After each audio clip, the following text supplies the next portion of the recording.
Hello friends, good evening. आज का मेरा वीडियो है अभी जो नया अमेंडमेंट निकला है जिसमें कि भर्ती से संबंधित कुछ नियम बदले गए हैं। पहले केवल रिटन टेस्ट होने वाला था, लेकिन अब रिटन टेस्ट के साथ में फिजिकल टेस्ट और जो है स्किल टेस्ट भी होने वाला है, प्रैक्टिकल टेस्ट भी होने वाले हैं। उसी से संबंधित में मेरा ये वीडियो है। इसको देखने के बाद में आपको क्लियरली समझ में आ जाएगा कि क्या क्या टेस्ट होने वाले हैं, उनके कितने नंबर्स हैं, इत्यादि इत्यादि। तो चलिए हम लोग चलते हैं। इस प्रेजेंटेशन के द्वारा हम समझने की कोशिश करते हैं कि क्या क्या टेस्ट हमारे हैं और इसमें जो है क्या क्या चीजें होने वाली है। तो सबसे पहले हम बात करेंगे कि ये जो एग्जाम होने वाले हैं आपके, इसमें अब केवल रिटन टेस्ट नहीं होंगे बल्कि फिजिकल और प्रैक्टिकल टेस्ट भी होने वाले हैं। तो ये जो अमेंडमेंट नया निकला हुआ है, इसमें कहा गया है कि the selection shall be made on the basis of practical test, physical test and written examination.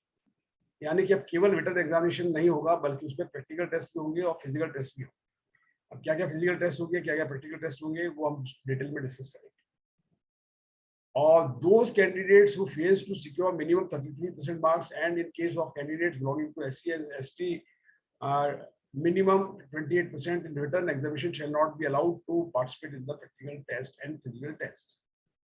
अभी इसमें एक बात लिखी गई है कि जो व्यक्ति जनरल कास्ट का है और 33% से कम नंबर लेके आता है, या कोई SC/ST का कैंडिडेट है जो कि 28% से कम मार्क्स लेके आता है रिटर्न एग्जामिनेशन में, उसको इस प्रैक्टिकल टेस्ट में या इस फिजिकल टेस्ट में बैठने के लिए अलाउ नहीं किया जाएगा। यानी कि आपको मिनिमम जो है 28% मार्क्स तो लाने ही होंगे। मेरिट कितने नंबर की बनती है और कितने लोगों को बुलाया जाता है ये बात अलग है, बट अभी जो टेस्ट होने वाला है उसमें मिनिमम क्राइटेरिया दे दिया गया है कि इतने नंबर से कम लाने से आपको फिजिकल या रिटन टेस्ट में बैठने नहीं दिया जाए। तो दो चीजें हो गई अभी। पहली चीज हो गई कि आपका केवल रिटन टेस्ट नहीं होके फिजिकल टेस्ट और प्रैक्टिकल टेस्ट भी होगा। दूसरी चीज हो गई कि 33% या 28% से कम नंबर अगर आपके होंगे तो आपको इस एग्जाम में फिजिकल टेस्ट में नहीं बैठने दी जाएगी। इसके बाद हम चलते हैं कि जो फाइनल जो आपकी मेरिट बनेगी सिलेक्शन की, ये जो है बनेगी on the basis of total marks obtained in practical test, physical test and written examination. The scope of written examination, physical test and practical test shall be as it. अब इन्होंने कहा है कि जो टोटल नंबर तीनों चीजों में मिलके आएगी उसी से आपकी मेरिट बनाई जाएगी। खाली रिटन टेस्ट के बेसिस पे आपकी मेरिट नहीं बनने वाली है।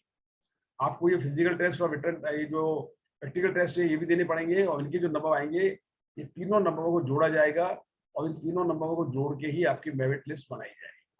इसमें जो रिटन टेस्ट हैं वो अभी 70 मार्क्स के, पहले ये 120 मार्क्स के होने वाले थे, जिसमें कि 18 नंबर का जो है फायर फाइटिंग का पेपर था और लगभग जो है 40 नंबर के जो है general English, mathematics, GK, IQ वगैरह के थे।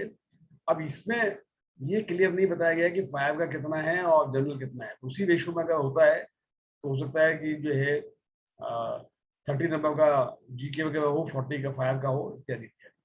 और जो फिजिकल टेस्ट होने वाले हैं और प्रैक्टिकल टेस्ट होने वाले हैं ये 150 के हैं। टोटल 220 नंबर के आपकी टोटल एग्जाम होने वाले हैं, जिसमें 150 में से जो है 60 मार्क्स आपके फिजिकल टेस्ट के होंगे और 19 नंबर होंगे प्रैक्टिकल टेस्ट के। तो प्रैक्टिकल टेस्ट में फिजिकल टेस्ट में अंतर क्या है और क्या क्या टेस्ट होने वाले हैं, उन्हीं चीजों को लेके मैंने विस्तार से ये वीडियो बनाया है ताकि आपको समझ में आ सके कि प्रैक्टिकल टेस्ट में तो क्या क्या चीजें पूछी जाएंगी और फिजिकल टेस्ट में क्या क्या चीजें होने वाली है।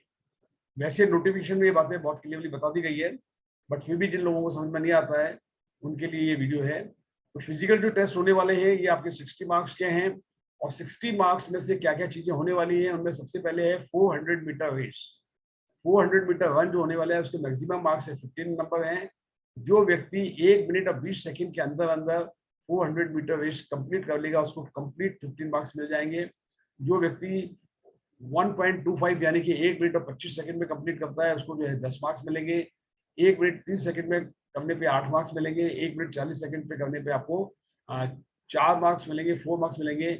और 1 मिनट और 40 सेकंड से ऊपर में अगर आपने 400 मीटर की रेस पास की तो आपको कोई भी नंबर नहीं दिया जाएगा। तो यानी कि आप जितना कम समय में ये दौड़ पूरी करते हैं उतने ही ज्यादा नंबर मिलते हैं।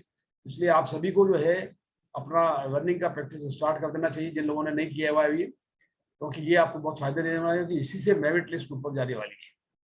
और ये कोई बहुत मुश्किल नहीं है। 400 मीटर को 1 मिनट 20 सेकंड में आसानी से क्लियर किया जा सकता है। सेकंड जो टेस्ट होने वाला है वो है लॉन्ग जंप। इसमें लिखा है नो HME लिमिट। अब इसका क्लियर मीनिंग मालूम नहीं है।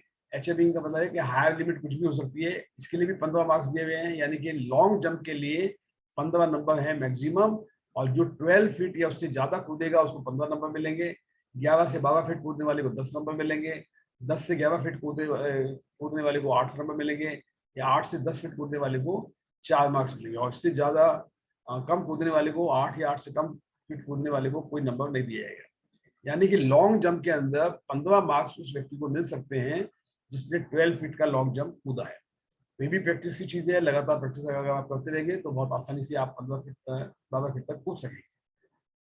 तो ये दूसरा टेस्ट है। ये है, अभी अपन बात कर रहे हैं फिजिकल टेस्ट। फिजिकल टेस्ट का मतलब होता है किसी भी व्यक्ति की शारीरिक क्षमता कितनी है, और ये बहुत ही आवश्यक है क्योंकि ये फायर फाइटर को लंबे समय तक फायर फाइटिंग करनी पड़ती है, कठिन काम करने पड़ते हैं, तो फिजिकल फिटनेस तो होनी ही चाहिए। अगले टेस्ट के रूप में रोप क्लाइंबिंग। रोप क्लाइंबिंग का मतलब होता है एक कड़े से वर्टिकल लंबा रस्सा बांध दिया जाता है, और इसमें जो है 15 नंबर मिलेंगे मैक्सिमम। जो 15 फीट क्लाइंबिंग करेगा उसको 15 नंबर, 13 से 15 फीट क्लाइंबिंग करने वाले को 10 नंबर, 11 से 13 फीट क्लाइंब करने वाले को 8 नंबर, और 9 से 11 फीट क्लाइंब करने वाले को 4 नंबर, और 9 से कम क्लाइंब करने वाले को कोई नंबर नहीं दिया जाएगा। तो ये जो है एक मोटा रस्सा होता है जिसपे आदमी को अपने वजन के साथ में अपने हाथों से अपने वजन को उठाना पड़ता है, और ये थोड़ा सा कठिन टेस्ट होता है। जिन्होंने प्रैक्टिस नहीं की है उनके लिए तो काफी कठिन होगा। इसकी प्रैक्टिस के लिए आप लोग जो है वर्टिकल जो रोप है उस पर चढ़ने की प्रैक्टिस करें, अन्यथा जो है आपको सिंगल बार जो होती है उसके ऊपर चढ़ के और अपनी बॉडी को ऊपर खींचने का प्रयास करें। ये प्रैक्टिस करने से आपको रस्सा, लेकिन रस्से पे जब तक आप फिजिकली चढ़ के नहीं देखेंगे, प्रैक्टिस नहीं करेंगे, आप नहीं चढ़ पाएंगे। क्योंकि अगर आप सोचेंगे उसी दिन जिस दिन एग्जाम होगा उस दिन मैं रस्से पे चढ़ जाऊंगा तो चढ़ पाऊंगा, तो शायद ये मुश्किल होगा। इसलिए आप इसकी भी जो है जहाँ कहीं भी प्रैक्टिस हो सकती है करने का प्रयास करें। चौथा जो टेस्ट है वो है एल्यूमिनियम लैडर के ऊपर 30 फीट की हाइट तक चलना। हमारे पास में जो है एल्यूमिनियम का 35 फीट का एक्सटेंशन लैडर है, उसको एक्सटेंड करके दीवार के साथ लगा दिया जाएगा, और इसके लिए भी जो है आपको 15 मार्क्स मिलते हैं मैक्सिमम। और जो समय है वो नहीं है, इसमें कोई भी लिमिट नहीं है, टाइम की कोई लिमिट नहीं है इसमें। और एक बार आप क्लाइंब करना स्टार्ट कर देते हैं तो लगातार आपको क्लाइंब करना पड़ता है। अगर आप कहीं पे भी रुक जाते हैं तो माना जाएगा कि आपने उतना ही चढ़ा है। तो 30 फीट लगातार क्लाइंब करने से आपको 15 मार्क्स मिलते हैं। 25 से 30 फीट क्लाइंब करने पे 10 मार्क्स मिलेंगे। 20 से 25 फीट क्लाइंब करने से 8 मार्क्स मिलेंगे। 15 से 20 फीट करने पे 4 मार्क्स मिलेंगे। 15 फीट से कम क्लाइंब करने पे कोई मार्क्स नहीं दिया जाएगा। यानी कि ये भी जो टेस्ट है ये भी प्रैक्टिकल टेस्ट है। जिन लोगों ने प्रैक्टिकली लैडर चढ़ना सीखा है या प्रैक्टिकली किया है वही कर पाएंगे। और आपको लैडर को चढ़ते समय उतरते समय किन किन बातों का ध्यान रखना चाहिए, क्योंकि आपको थ्योरी में भी और प्रैक्टिकल में पढ़ाया गया है। उन बातों को, जैसे कि बायां हाथ और बायां पाँव, दाहिना हाथ, निगाह सामने, बॉडी सीधा, हाथ को ऊपर से पकड़ना है, राउंड के अंदर पकड़ना है, स्ट्रिंग को नहीं पकड़ना है। किसी भी टाइम पे दोनों पाँव दोनों हाथ एक ही राउंड पे नहीं आना चाहिए। इन बातों का ध्यान रखते हुए अगर आप लैडर को चढ़ेंगे तो आसानी से आप चढ़ सकते हैं, लेकिन प्रैक्टिस करना आवश्यक है। तो ये चारों टेस्ट जो है ये आपके फिजिकल टेस्ट हैं, जिसमें कि 400 मीटर रेस हो गई, और हाई जंप हो गया, और लैडर को चढ़ना हो गया, और रोप क्लाइंबिंग हो गया। तो ये 4 टेस्ट आपके हैं फिजिकल के टेस्ट। अब बात करते हैं हम प्रैक्टिकल टेस्ट। प्रैक्टिकल टेस्ट क्या होता है? ये बेसिकली स्किल टेस्ट होते हैं। फायर फाइटिंग ट्रेनिंग के दौरान सिखाई जाने वाली जो ट्रेनिंग है उनमें ये चीजें आती है, और इनमें से कई चीजें आपको जब प्रैक्टिकल ट्रेनिंग हुआ करती थी हमारे कॉलेज में तब सिखाई जाती थी।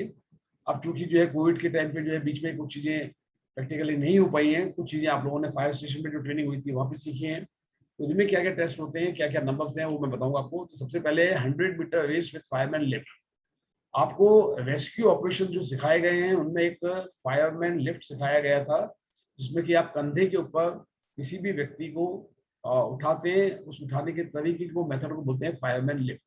इस फायरमैन लिफ्ट में लगभग 50 से 60 किलो वजन के व्यक्ति को कंधे पे उठाकर आप जब दौड़ते हैं 100 मीटर की रेस, उसका जो है अगर 1 मिनट में कंप्लीट कर लेते हैं तो 20 मार्क्स मिलते हैं। क्योंकि ये जो टेस्ट है 20 मार्क्स है और आसानी से प्राप्त किया जा सकता है प्रैक्टिस के द्वारा। अगर मान लो आपको कभी मौका मिलता है तो आप 50 से 60 किलो के वजन का कोई बैग जिसमें बालू रेत डाल के कंधे पे रख के दौड़ के प्रैक्टिस कर सकते हैं। और फायरमैन से लिफ्ट से उठा के आपको करना पड़ेगा, तो या तो व्यक्ति कोई रखे जाएंगे वहाँ पे उठाने के लिए, अन्यथा जो है बैग रखे जाएंगे। और 1 मिनट और 10 सेकंड में अगर आप आते हैं तो आपको 15 नंबर मिलते हैं। 1 मिनट 10 सेकंड से 20 सेकंड के बीच में अगर आते हैं तो 10 नंबर मिलते हैं। और 30 सेकंड 1 मिनट और 30 सेकंड तक अगर आप आते हैं तो आपको 8 मार्क्स मिलते हैं। और इससे ज़्यादा समय अगर आपको लगता है 100 मीटर रेस के लिए फायरमैन लिफ्ट 50-60 वजन को लेके, तो आपको कोई मार्क्स नहीं दिया जाता। तो ये जो नंबर है ये बेसिकली स्किल टेस्ट है। फायर फाइटिंग की ट्रेनिंग के दौरान में फायरमैन को जो फायर से संबंधित काम करने पड़ते हैं, उन कामों से संबंधित जो चीजों की ट्रेनिंग होती है, उसमें आपकी कितनी जो है माहिरता हासिल है, कितनी स्किल आप में है, कितना नॉलेज आप में है, और क्या क्या काम आप कर सकते हैं। तो ये पहला हो गया 100 मीटर रन, 100 मीटर की दौड़, जिसमें एक फायरमैन लिफ्ट के द्वारा एक व्यक्ति को अपने कंधे पे, जो कि 50 से 60 वजन का होगा, 30 किलो वजन का होगा, उसको उठा के दौड़ना है। और इसमें जो है कम से कम समय है 1 मिनट। 1 मिनट के अंदर अंदर अगर आप आ जाते हैं तो आपको 20 मार्क्स पूरे मिलते हैं। और जैसे जैसे समय बढ़ता जाता है नंबर कम होते हैं। अगले टेस्ट के रूप में है 45 मीटर का fire hose drill with male and female coupling at a distance of 15 metres each hose and fire hose pipe का जो लंबाई है वो 15 मीटर लंबा है। और अप्रोक्सीमेटली जो वजन है उसका 12 से लेकर 13 केजी वजन होता है। 15 मीटर के होज का वजन, जो कि आपने ट्रेनिंग के दौरान जिन होजों को खोला है वो 15 मीटर के होज होते हैं और 12-13 किलो वजन इनका होता है। तो ये जो है अगर आप 30 सेकंड के अंदर होज खोल देते हैं तो मेरे हिसाब से इसमें जो है 45 मीटर की जो फायर ड्रिल है ये, तो आपको 15-15 मीटर के 3 होज खोलने पड़ेंगे। और 3 होज खोलने के लिए आपको जो समय मिलता है वो मिलता है 30 सेकंड। तो 30 सेकंड के अंदर जिन लोगों ने होज खोलने का, लपेटने का प्रैक्टिस किया है उनके लिए कोई मुश्किल नहीं होगा। तो उसमें 20 नंबर मिलते हैं। 31 से लेकर 40 सेकंड का समय लगता है तो 15 नंबर मिलते हैं। 41 से 50 सेकंड का समय लगता है तो 10 नंबर मिलते हैं। और 60 सेकंड तक में भी अगर आप ये काम करते हैं तो आपको 8 नंबर मिलते हैं। और 60 सेकंड से ज़्यादा समय लगने पर आपको कोई नंबर नहीं दिया जाता है। तो इसमें जो है ये टेस्ट का नाम है 45 metre fire hose drill with male and female coupling at distance of 15 metre each hose. मतलब आपको जो है 15-15 मीटर की जो है प्रत्येक होस को 3 होस खोलेंगे तो 45 मीटर, 15-45 हो जाता है। तो इन होजों का जो है लंबाई 15 मीटर होगा और वजन जो है 12 से लेकर 13 केजी तक। तो आपको 3 होज खोलने के लिए 30 सेकंड का समय मिलता है। तो आप जितनी तेजी से खोलेंगे, और ये खुल सकते हैं 30 सेकंड, कोई बहुत ज्यादा समय नहीं होता है, इसमें आसानी से खुल जाते हैं होज। तो जिन लोगों ने होज खोलने की प्रैक्टिस की है तो 10 से 12 सेकंड में जो एक होज खुल जाता है। तो ये दूसरा टेस्ट था होस ड्रिल का। तीसरा टेस्ट है आपका पर्सनल प्रोटेक्टिव इक्विपमेंट का use of personal protective equipment, जिसमें कि जिसको हम बोलते हैं पीपी। इस पीपी में सबसे पहले आता है बीएस सेट को पहनना। आपको जो बीएस सेट पढ़ाया गया है उसको पहनने की जो टेक्निक है वो भी आपको बताई गई है, सिखाई गई है। मैंने इस पर एक अलग से वीडियो भी बनाया हुआ है बीएस सेट के साथ में। उनको अगर आप देखेंगे तो आपको मालूम चलेगा बीएस सेट को पहनने का क्या सिस्टमेटिक तरीका है, किस सीक्वेंस से बीएस सेट को पहना जाता है। और ये अगर आप 60 सेकंड के अंदर अंदर पहन लेते हैं तो इसमें 6 नंबर मिलते हैं। ये भी टोटल 20 नंबर का है। तो 3 टेस्ट हैं, 4 टेस्ट इसमें। तो 3 टेस्ट तो 6-6 मिनट के हैं, 1 2 मिनट का है। तो बीएस सेट को पहनने का जो तरीका है, सिखाए गए तरीके से पहनने पर सही तरीके से अगर आप 60 सेकंड के अंदर पहन लेते हैं तो आप, तो 60 सेकंड तो बहुत ज्यादा समय है। ये तो जो है मेरे ख्याल से 30-35 सेकंड के अंदर बीएस सेट को पहना जा सकता है। तो 6 नंबर मिलते हैं। और अगर आप जो है इसके बाद में दूसरा जो टेस्ट है वियरिंग ऑफ फायर सूट। जो फायर फाइटिंग करने के लिए जो फायरमैन जाते हैं उनका एक सूट होता है। तो सूट को पहनने के लिए 30 सेकंड का समय मिला है। और जो वियरिंग और using of fire suit 30 second में कर लेगा उसको जो है 6 नंबर मिलेंगे। तो ये भी बहुत आसान होता है। इसमें जो है सूट के साथ में जूते भी होते हैं, उन जूतों को भी पहनना होता है और हेलमेट लगाना होता है। कंप्लीट जो है एक पैंट, एक जैकेट और नीचे जूते और साथ में हेलमेट अगर आप लगा लेते हैं तो ये कंप्लीट जो है टाइम 30 सेकंड में हो जाना चाहिए। इसके लिए आपको 6 नंबर मिलते हैं। अब इसमें ज्यादा समय अगर लगता है तो नंबर कम ज्यादा मिलेंगे नहीं मिलेंगे ये नहीं लिखा गया है। इसका मतलब कि व्यक्ति को 30 सेकंड के अंदर पहनना ही है। तीसरा टेस्ट है वियरिंग और यूजिंग ऑफ फुल और हाफ बॉडी हार्नेस। ये हाफ बॉडी हार्नेस और फुल बॉडी हार्नेस जो है एक तरह की जो है सेफ्टी बेल्ट होती है। सेफ्टी बेल्ट को पहनने के लिए जो समय दिया गया है ये 30 सेकंड का है और इसके लिए भी 6 नंबर दिए गए। तो आपको जो है बेल्ट को पहनना आना चाहिए, किस प्रकार से पहना जाता है। दो तरह की बेल्ट होती है, एक को बोलते हैं फुल बॉडी हार्नेस, जिसमें कि नीचे से लेके ऊपर तक का जो है पूरा हार्नेस को पहना जाता है, और एक होता है हाफ बॉडी हार्नेस, जिसमें कि जो है हाफ बॉडी को कवर करती है। तीसरा जो टेस्ट है आपका, चौथा जो टेस्ट है वो है अदर, जिसमें है identify and knowledge of various nozzles, branches, 5 extrusion and 5 एप्लेक्सेस। अग्निशमन के जितनी ब्रांचेस हैं, नोजल्स हैं, उनको पहचानना, जितने भी प्रकार की फायर एक्सटिंग्विशर्स हैं उनको पहचानना है। फायर की गाड़ी है, ये फोम टेंडर है कि वाटर टेंडर है, जब गाड़ियां खड़ी रहेंगी, टीटीएल कौन सा है, हाइड्रोलिक प्लेटफॉर्म कौन सा है, इसके लिए केवल 2 नंबर है। ये टोटल मिला के तीसरा टेस्ट है, जो कि इसको हम बोलते हैं पीपी टेस्ट। पीपी मतलब पर्सनल प्रोटेक्टिव इक्विपमेंट के टेस्ट। और लास्ट जो टेस्ट है वो है सर्च एंड रेस्क्यू। ये सर्च एंड रेस्क्यू जो है डिजास्टर मैनेजमेंट का इक्विपमेंट है, उसको कैसे कैसे यूज करना है। बेसिकली फायर फाइटिंग के कोर्स के दौरान तो हम लोग इन चीजों को नहीं सिखाते, और बाकी चीजें जैसे नॉट्स एंड लाइन्स हैं इनको सिखाते हैं। इसमें पहला है use of rescue methods during entry in smoke chamber room, method out of rescue, crawl, to drag, bowline drag. ये हमने सिखाया हुआ है आपको, जिसमें कि जो है अंधेरे बंद कमरे के अंदर जहाँ धुआं हो वहां पे क्रॉलिंग के द्वारा किसी व्यक्ति को बचाव करके कैसे लेके आते हैं, या टू ड्रैग से कैसे लेके आते हैं। मैंने जो आपको 12 मेथड है, इसका भी मैं वीडियो बना दूंगा अलग से, इसमें कि आपको बताया जा सकता है। और बो लाइन ड्रैग में जो है बो लाइन बांधी जाती है और उसके द्वारा व्यक्ति को खींचा जाता है। तो ये अगर आप 60 से लेके 90 सेकंड के अंदर अंदर कर देते हैं तो 5 नंबर मिलते हैं आपको। इसके बाद में जो है दूसरा जो टेस्ट है, सार या सर्च एंड रेस्क्यू के जो इक्विपमेंट है, अप्लायंसेज हैं, एनी वन ऑफ द, जैसे कि कंक्रीट कटर होता है, चिपिंग हैमर होता है जो कि छेद करने के काम आता है, सर्कुलर सॉ होती है, गोल होती है, जो कि जो है लकड़ी या कंक्रीट को इनको काटने के काम आती है। इनको चलाने का जो है प्रैक्टिस होना चाहिए, और इसके लिए समय दिया गया है 60 सेकंड, और इसके लिए भी नंबर दिए गए हैं 5 नंबर। तो ये बहुत आसान होते हैं, तो चलाना कोई मुश्किल काम नहीं होता है। केवल जो है अपने हाथों पे कंट्रोल रखना पड़ता है, ताकि हाथों से जो है वो जब इक्विपमेंट पकड़ा जाता है, जब कभी भी आप किसी चीज को, कंक्रीट को, किसी को काटने के लिए जाते हो, तो वो वाइब्रेशंस बहुत ज्यादा करते हैं, इसलिए उसको पकड़ के रखना पड़ता है। इसके बाद में है नॉट्स एंड लैशिंग, यानी कि गांठें बांधना।